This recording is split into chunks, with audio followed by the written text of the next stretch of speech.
Alimentari, mobili, articoli e servizi per la casa, costo della vita in generale. Non c'è quasi settore dove la marca non registri un record negativo e non solo in Veneto, ma in rapporto a tutto il territorio nazionale.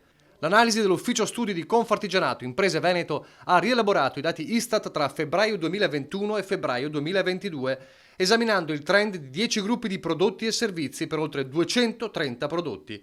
Il quadro che ne emerge è una definizione tra le più azzeccate del periodo. Pandemia economica, come la chiama Oscar Bernardi, presidente di Confartigianato Imprese Marca Trevigiana.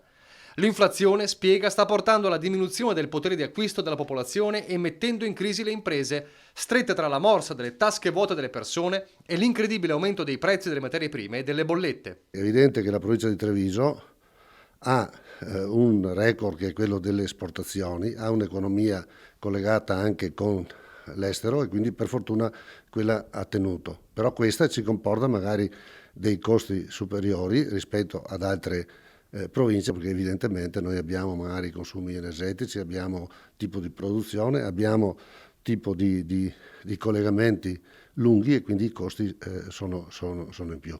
Le cifre nel dettaglio sono impietose. In media il costo della vita in un anno nella Marca Trevigiana è aumentato del 6,1% contro la media nazionale del 5,1%.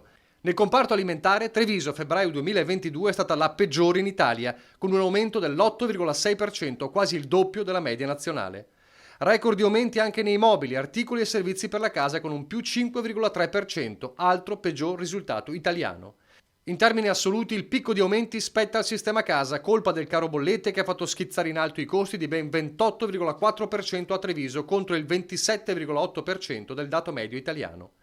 Altro settore fortemente penalizzato dall'inflazione, i trasporti che scontano il costo del carburante, segnando un aumento annuo del 9,6% contro il 9% nazionale. Unica nota positiva nel dramma generale, i settori dove i prezzi sono addirittura scesi. Accade nei servizi sanitari e spese per la salute, dove Treviso è tra le migliori in Italia con un meno 1,7% rispetto alla media generale. Tutto questo però non cancella il quadro generale nerissimo. L'appello degli artigiani, necessari interventi veloci per ridurre l'effetto deflagrante che questa situazione potrebbe avere sulla ripresa. E se noi arriviamo all'inverno in questa situazione, evidentemente abbiamo un cimitero sia nelle imprese, ma soprattutto anche nelle famiglie, perché non possono reggere